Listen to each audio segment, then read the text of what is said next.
Hello. Good morning, friends.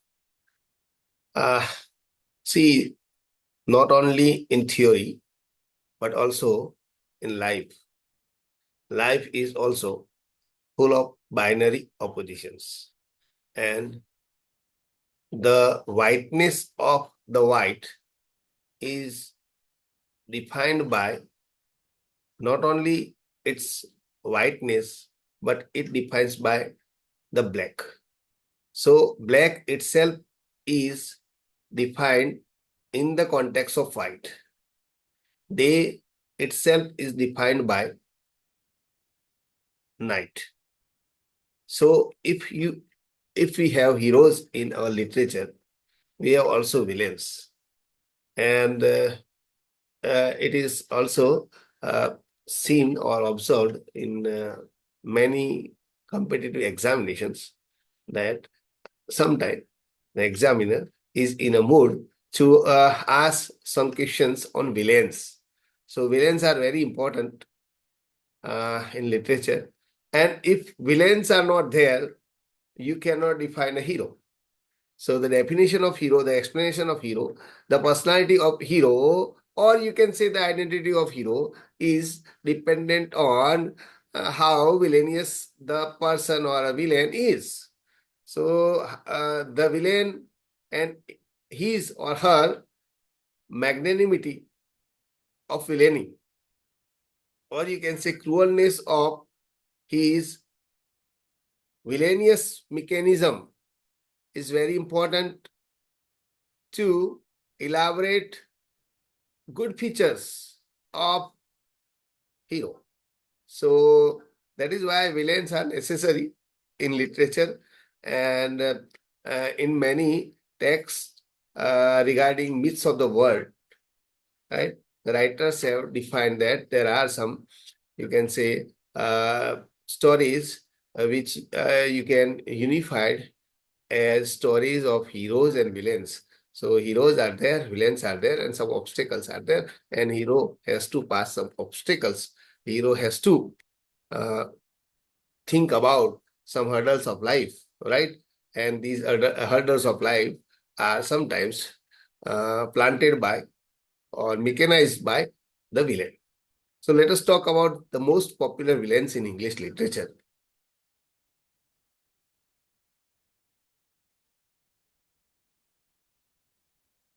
Okay, let me define you. Yeah. So why villains? So they possess qualities which we desire, right? And we desire secretly and we admire secretly. And they exude confidence, intelligence, and sense of power. They yearn for power like us. We secretly also yearn for power. But we consider societal pressures, cultural pressures, sometimes religious pressures, and that is why we manage our yearning, we manage our desires for power, while villains do not. I will tell you later on. They cherish a sense of catharsis. There is some catharsis is there. Catharsis, you let me associate it with Aristotle. Aristotle defined tragedy, right, in poetics, and according to Aristotle, the purpose of tragedy is, or an aim of tragedy is, to arouse a sense of pity and fear. He defined tragedy as tragedy then is an imitation of action that is serious, complete, and of a certain magnitude, in language embellished with each kinds of artistic ornaments. The same kinds found in separate parts, right? Not in the form of narrative, through pity and fear, effecting the proper purgation of these emotions, right? And these theory or method or process of proper purgation, or you can say the word purgation, is defined by many people, right? And it is there, right? Explained by many writers, and these writers also thought about, one minute please.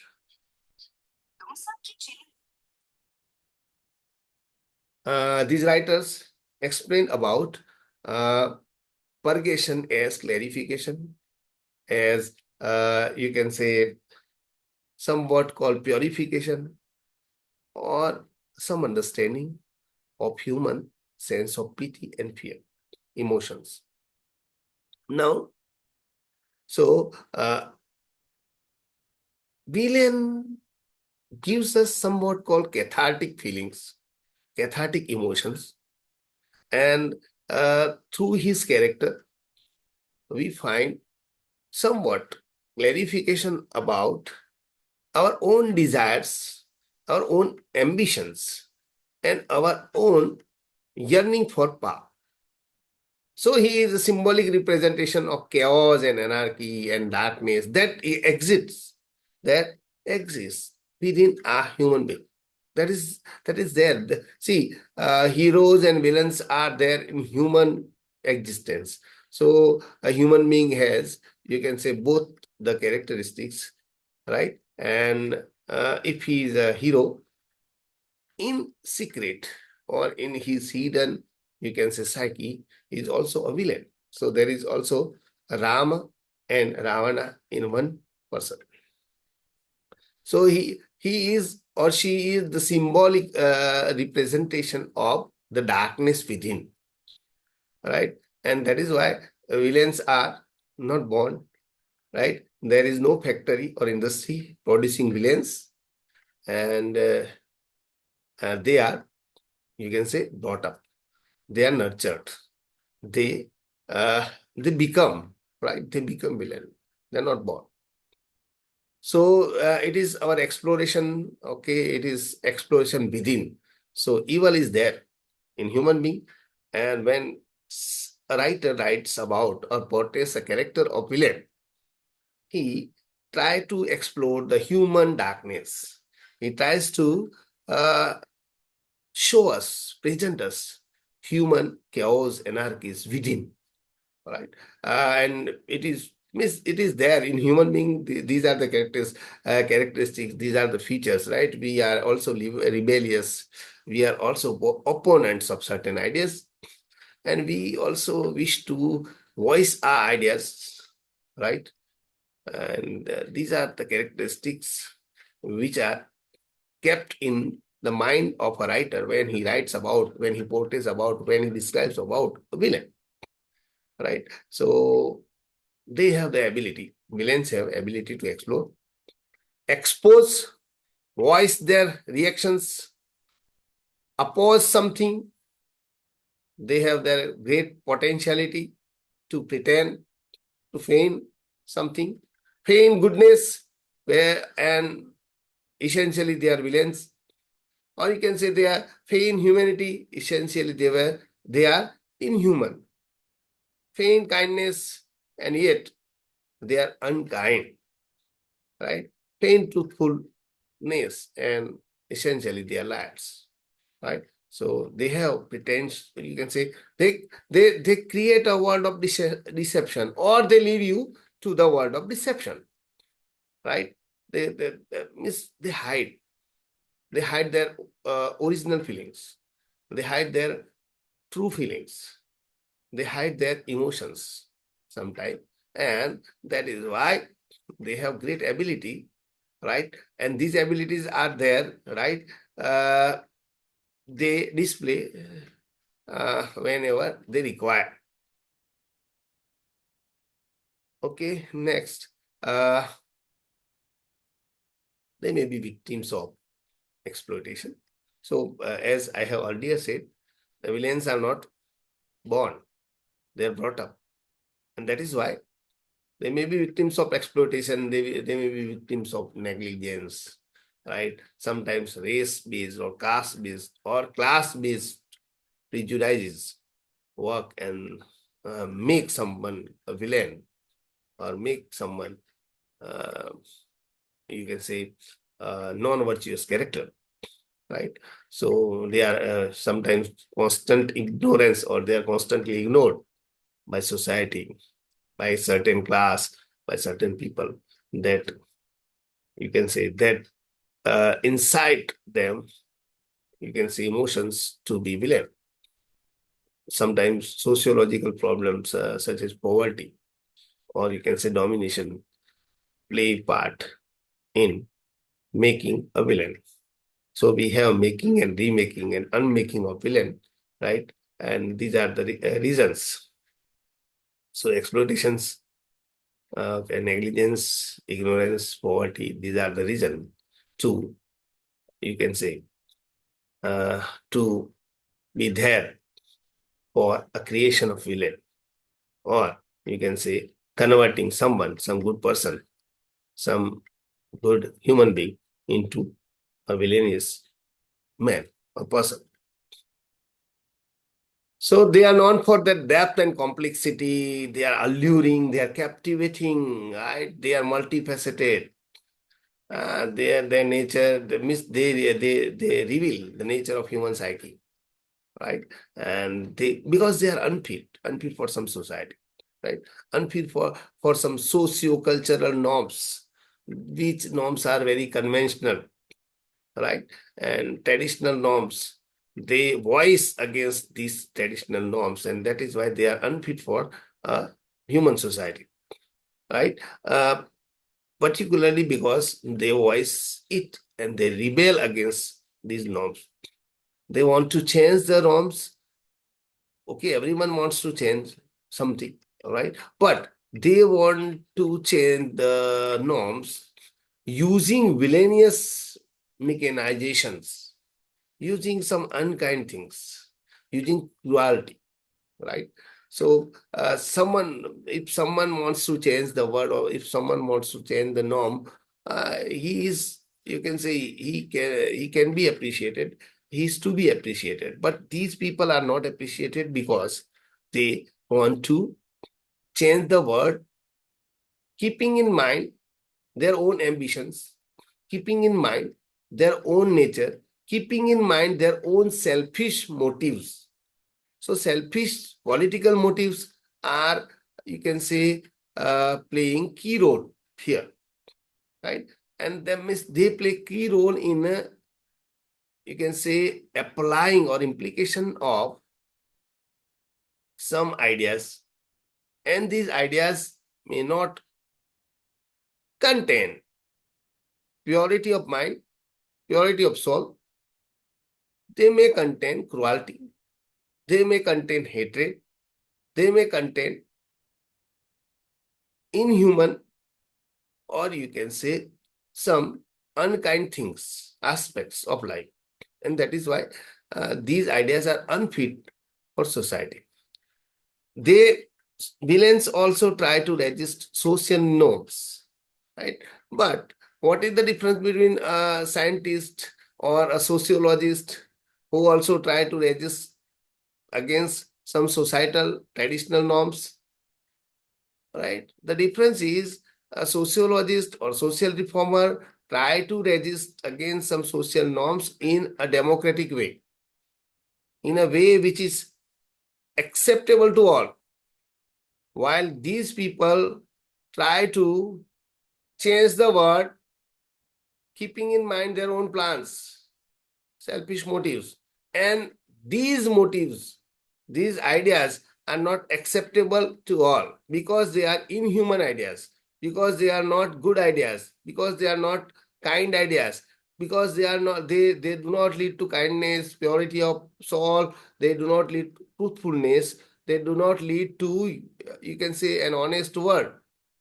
They want to change the world, keeping in mind their selfish political motives, and these motives may lead to cruelty, to murders, to, you can say, massacre, or to, you can say, violent kind of things, right? And that is why they are insecure. Villains are insecure, and with a view to establish their security, they want to show their villainy.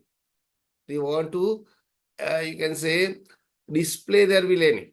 So basically, they are insecure, and that is why. What is a villain? Villain is a show off of, or villain is a display of, or it is an exhibition of a self which is insecure, and that is there in every human being. So every human being is insecure, yet he he adjusts himself, he accommodates himself in a natural, human, traditional, conventional world. While villains feel insecure and they want to dominate the world, right? To hide their insecurity, but what they do, you can say, use some inhuman or unkind tools or machines, or you can say ideas to spread violence, spread some bad things in the world, right? That is, these are some features. The humans, let us understand this idea too. The humans and their identity is shaped by different circumstances and experiences, right? Each human being is always socialized, he is always or she is always naturalized by different circumstances. There are diverse experiences, right, in human life, and that is why they are not born evil, but they become devil, right? It is a kind of nurture versus nature, right? And they desire power, they desire to dominate, they desire to control the world, right? And that sometimes their childhood experiences from early age, right, make them to lead to the path of villainy, right? They become villain due to their abusive childhood experiences, or some violent childhood experiences, or some, you can say, some psychologically traumatic experiences in the early age, right? And sometimes they were abused by society or class or caste or something like that. And these things or raise sometime, right? And these thing incite them to be villain. Let me give you an example of Shylock in The Merchant of Venice, right? Because he is tortured, because he is discriminated, and he is, you can say, cornered as a Jew. He turns out to be villain. So he is villainy, right? Must be thought of in the context of his race, right? And that is why The Merchant of Venice, let me associate The Merchant of Venice, a play by Shakespeare, right? It is also rewritten as Merchant. And here in The Merchant, the writer, I will not tell you the name. You will have to comment this name in the comment section of this video. In this work, Merchant, right? The writer is a Jew, and he shares his point out. He is an ambassador of Shylock, and he tells his perspective. Now he thinks that Shakespeare is actually ambassador of racism, and that is why if he is ambassador of racism, then he displays Jews not in a good, you can say, perspective, and that is why Jews are discriminated by the author. They are presented derogatively by Shakespeare, and the writer has, this modern writer has a purpose to reframe the character of Shylock, and he reframes his character, and now Shylock is no more a villain in The Merchant. Now Shylock is a hero in The Merchant, and he is a victim of racial discrimination. He is a victim of racial cornering, and historically he presents, the writer presents Shylock as someone who is oppressed socially. Okay, you can read the text and you can say point out the name in this comment section. I hope you will do. Okay, so he is abused in society. I have associated that. Let me recap my statement, that I have associated The Merchant with The Merchant of Venice by William Shakespeare. Okay, let us talk about villains. We have, you can say, Iago from Shakespeare's Othello. You know the story of Othello. So he is an epitome of villainy. And what are his features? He can manipulate well, right? And he can explore his deep-seated jealousy in a way that he can pretend many things, right? He remains good, and good. And there is a deep-seated jealousy in his psyche, and he does not explore this jealousy, right, till the end of the play. So his primary motive is revenge, right? And he thinks that he is wronged by Othello. When Cassio is promoted and he is not promoted, he thinks that he is a man capable of this post. And that is why he is very jealous and he tries to avenge or take revenge against Othello. And he plants the idea in Othello's mind that his wife Desdemona is in affair with Cassio, and he misinforms him that he has seen them together. Now he tries to plant suspicion, or you can say something called a great or a big doubt in the mind of Othello, that your wife is no more loyal to you. Your wife is no more good to you.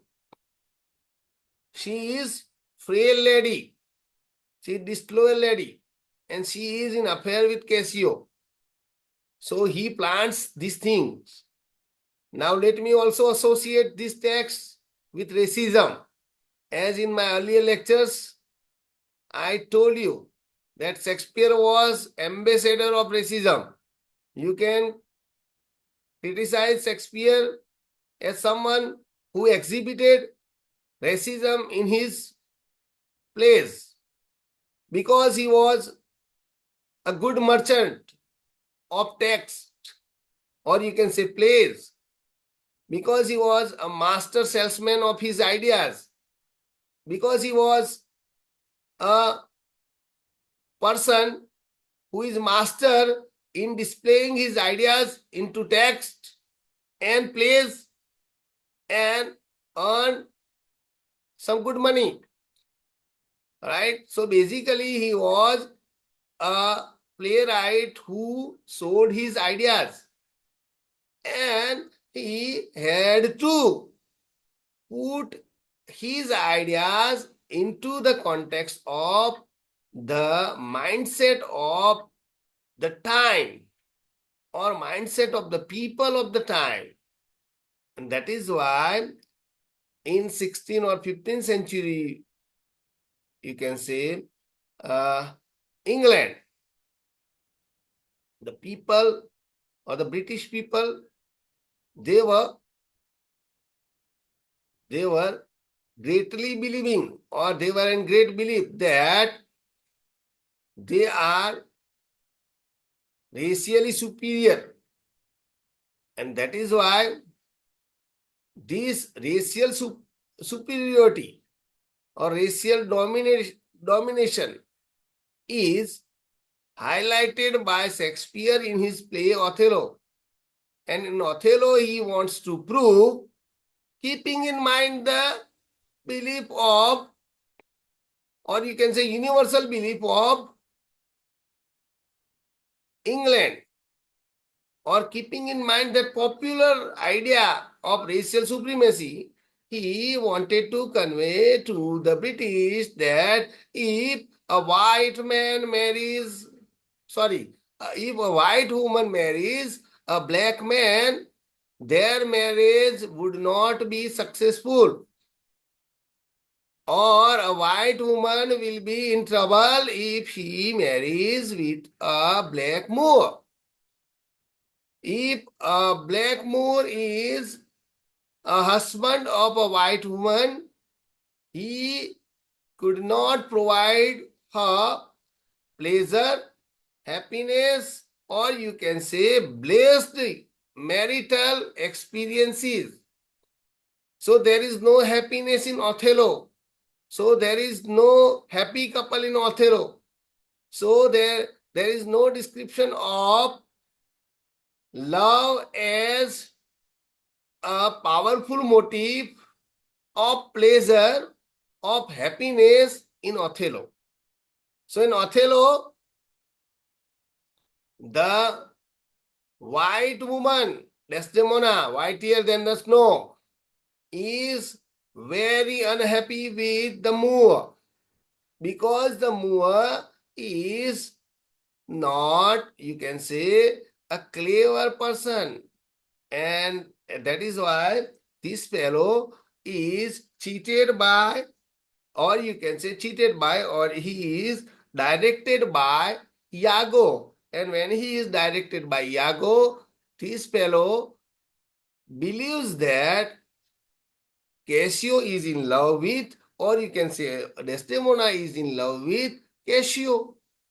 And that is why their domestic life is in trouble. Their relationship as a husband and wife is in trouble.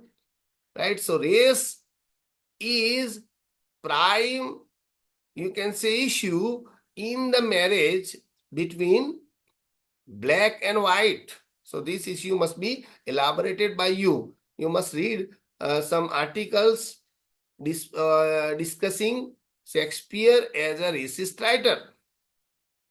Now, Iago tricks Rodrigo and makes him his mental slave, right? Because he's a good manipulator.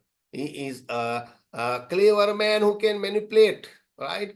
And he makes him, Rodrigo, one person who can do anything in love. And his habit of loving Desdemona after her marriage is cast by, or it is used by, Iago. So Iago is a clever manipulator, right?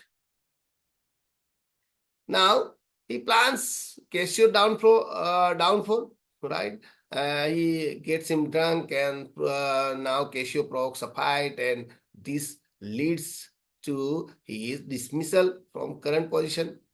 And he also tells Cassio that you should contact or consult Desdemona, and Desdemona will make, you can say, her husband Othello happy about you, and she can only become the medium to have some solution, some remedy, right? And that is why this fellow Iago uses not only Rodrigo, he also uses Cassio, and he manipulates conversations to create doubt in the mind of Othello. Here in the play, handkerchief is very important tool, right, for Iago. And he steals Desdemona's handkerchief, right, hanky. And this handkerchief is actually a gift from Othello, right? And that is why he places it in Cassio's possession, and he provides evidence to Othello regarding infidelity of his wife. And this incites Othello, and Othello in the last act or last scene kills Desdemona, and he also commits suicide, right? So Iago not only makes Othello, right, a villain, but he also kills his wife Emilia, right? When the truth comes out, when Emilia exposes his deceit, and he tries to reveal the truth, right? And in a you can say in a fit of rage, this fellow Iago, the villain, he murders his wife. He kills his wife, right? But ironically, the word honest Iago is frequently, right? And the word honest is there in the text. It appears more than 52 times in the text. So Shakespeare uses the word honest. This is expected to be your question, or to be the question in the exams. How many times, or how many times this word is used, or which word is used most in the description of Iago in Othello. So the word honest is used 52 times. These are some statements. I am not what I am, what I am. See, this shows his deception. I follow him to serve my turn upon him. And now he waits, right? And he plans, right? And he manipulates some ideas, right? And he thinks that one day he will deceive all, right? And now he tries to incite Othello in this third statement. She did deceive her father, marrying you, right? So if she can deceive her father, she can also cheat you, right? So if she is not good to her father, right, she cannot be good to you, right? Oh, wretched fool, that livest to make thine honesty a vice, right? This is a very, you can say, oft-quoted quotation or oft-quoted statement from Othello, right? And it is spoken by Iago. Now he also incites Othello and tells him how to kill your wife, how to kill her wife. Sorry, his wife. And he says that you have that idea, you can strangle her in bed, right? And if you will strangle her, right, in the bed is already contaminated, right? The bed is already uh, not, you can say, pure. So don't worry, you can murder your wife. And so he incites him to murder white, or you can say innocent, Desdemona. Now the second character I surveyed from the literature, which is most discussed character, is Milton's Satan, right? And he is discussed in Paradise Lost. Satan is a complex character. He can be understood in both ways. He can be a villain, or he can be a tragic victim or a tragic figure.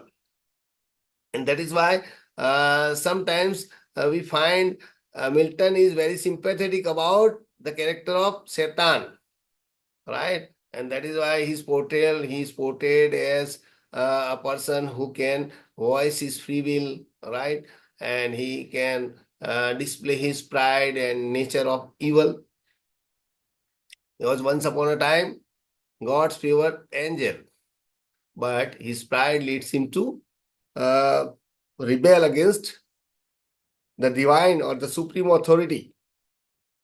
And that is why he is banished from heaven, and he instigates war. And then he falls into hell. And there he becomes the leader of the fallen angels, right? then he becomes the supremo of hell. And that is why Milton describes him initially a bright person, right? And his character is alluring. His character is, you can say, magnanimous in Paradise Lost, right? His primary motivation is to revenge against God. And that is why after constructing Pandemonium, Pandemonium was capital of hell, right? In the book. And then he embarks on his mission to corrupt earth. And that is why he disguised himself as a serpent, and he tempts Eve to make her confirm, or she is convinced by Satan that she must eat the forbidden fruit. And after eating the forbidden fruit, and as you all know, the story of the epic, that after eating this fruit, they are thrown out of heaven and they have to go to earth, right? And that is why he becomes successful in corrupting God's new creation called humankind, right? And it is his ability to manipulate, right? And his most important weapon was to he has a very good convincing power, and this power is used to confirm, or to, you can say, tempt Eve, right? These are important statements in Paradise Lost. Better to reign in hell than to serve in heaven. So this is said by Satan. He said that, okay, this is good. I don't want to serve in heaven. I want to reign, dominate the hell, right? So it is better to dominate in hell than to serve in heaven, right? It is his defiance and preference for power, right? It shows his pride and ambition. So farewell hope, and with hope farewell fear, farewell remorse, all good to me is lost, right? Means he is completely now, he is making himself a complete villain, a complete evil, and he chooses his villainy or evil characteristics, and he accepts, right? He accommodates with his own villainous character, right? Now he tries to embrace these evil ideas fully, right? So now he does not want to be good. So in Satan, now we have a woman, right? Or you can say a female character, and that is in Macbeth. And in Macbeth, Lady Macbeth, right? She is a villainous character, and she is known for her ambition and manipulation. First of all, she manipulates her husband, and she drives him to become a murderer, and right, and she pushes her husband, right, to commit murder and seize the power, or seize the throne of Scotland. And that is why a desire for power leads her to manipulate Macbeth, right? And she also questions his masculinity, and when he resists or he hesitates to kill King Duncan, Lady Macbeth prompts him, incites him to be a man. So he is constantly incited by his wife to become villain, right? And that is why some of the critics, right, they have mentioned her as a fourth witch, and that is why there is no name of Lady Macbeth in the play. Lady Macbeth is told only Lady Macbeth, or she is referred to as a Lady Macbeth, right? She is not named by Shakespeare, because I think Shakespeare also wanted to show that villainy, or you can say cruelty, or you can say some kind of hubris may not have some name, right? So it is there universally in every person, right? And that is why he does not want, or he did not want to name the villainousness, or you can say the cruelty of Lady Macbeth. Okay, now these are some important statements. Come, you spirits that pen on more mortal thoughts, unsex me here. This reveals her ambition as her ambition to be man, right? Then he tries to get rid herself of some feminine weaknesses, and she wants to embrace cruelty and to achieve with a view to achieve her goals, right? And that is why she wants to be man, right? And she believes that if she is masculine, or she has masculine power, she can do some cruel work. When you just do it, then you are man. She uses this statement to challenge Macbeth's manhood, right? So Macbeth's manhood is challenged, and when Macbeth's manhood is challenged, he is incited to commit some cruelty, right? And commit the murder of his king, Duncan, right? And let me remind you that during Elizabethan period, or during 15th, 16th centuries, right, the king was considered to be God. The king was considered to be the supreme of the state, and he is considered to be the pillar of society. He is considered to be father of humanity, and that is why this murder of Duncan can be seen as regicide, or he means in other words, we can say that Lady Macbeth incites her husband to kill his father, the king. King is considered to be father, or king is considered to be the god, and that is why God is murdered here, right? This is a very good statement. I fear thy nature. She knows that her husband is human. Her husband is kind. And this statement is too full of the milk of human kindness, right? So human kindness is there in Macbeth, but Lady Macbeth drives him to become a murderer, cruel murderer, right? Then this statement, look like the innocent flower, but be the serpent under it, right? So she teaches how to pretend goodness while you are a cruel one or cruel person, right? This shows her manipulative power, right? She can manipulate, right? So she teaches how to deceive Duncan, how to deceive the god or the king, right?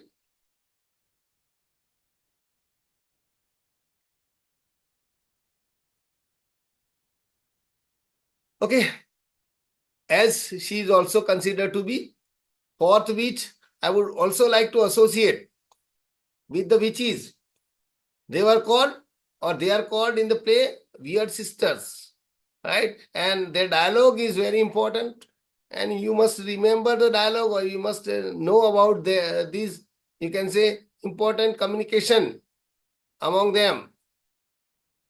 In the first act, these are entertaining statements, or it's very interesting dialogue among them. Three witches. When shall we meet? When shall we three meet again, in thunder, lightning, or in rain? Then the second way, which says, when the hurly burly is done, when the battle is lost and won, right? And how they predict. So let us think about the three predictions made by them for Macbeth. So in a way, I am also associating the story of the play. So this third, we say that Hamlet will become Thane of Glamis. Then the first witch comments or she predicts that he will also become Thane of Cawdor. And the second witch, right, powerfully incites Macbeth that don't worry, Macbeth, you are going to be king. So these three prophecies by these three witches prompts Macbeth to become villain, to think a lot about acquiring or grabbing power from Duncan. And these three prophecies, when he communicates about these prophecies to his wife, Lady Macbeth, he writes a letter, right? And when these prophecies are communicated to Lady Macbeth, the fourth witch, she adds more fuel in the ambitious nature of Macbeth, and now Macbeth turns out to be a villain, a murderer, you can say the enemy of humanity, the enemy of kingdom, and he grabs power by murdering King Duncan, right? So there is well-known dagger scene, right, in the play, right? There is also a well-known Potter scene in the play. So I wish that you will read these scenes or at least read the text. Now we have Nurse Ratched. The name Ratched is also, you can say, it provides us echo of a word Ratched, Wretched, right? So Ratched is there, and she is a character of Ken Kesey's novel, and it was published in 1962. And the name of the novel is One Flew Over the Cuckoo's Nest. And her another name is Mildred Ratched, and she is the main antagonist, right? And she shows her repressive nature. She embodies cruelty, right? She shows us how to operate or how to maintain institutional power or manage institutional power, right? With your keeping in mind some selfish motives. So she's cold and manipulative villain. She is a nurse. She runs the psychiatric ward, right? And she uses her authority to control her patients, and she employs psychological manipulation, humiliations, right? And these things are very important in the novel, right? And her primary goal is to maintain order in all costs, even if it means sacrificing the well-being of those in her care, right? And she embodies the dehumanizing aspects of bureaucracy and authority. So these are her statements. I'm not going to let you take my patients away from me, right? This shows her possessiveness and unwilling to relinquish, right, control over her patients, right? Then the best thing we can do is to go on with a daily routine, right? She shows her detachment or cold detachment and priority of order, right? So compassion is secondary, right? Private hold, or you can say powerful hold, is very important, right? And this statement, you have to be careful about what you say. This shows a manipulative nature. Then the last one, I think you are going to find that I am not as easy to deal with as you think. So she reveals herself that, see, I am not a man, I am not a person who can be easily dealt with, who can be understood very easily, right? So this shows her nature, which cannot be easily understood. So this is her ambiguity. This is her complexity, right? Thank you so much. Please share and subscribe, and it will boost me, it will inspire me to create some new videos. And let me recap very briefly.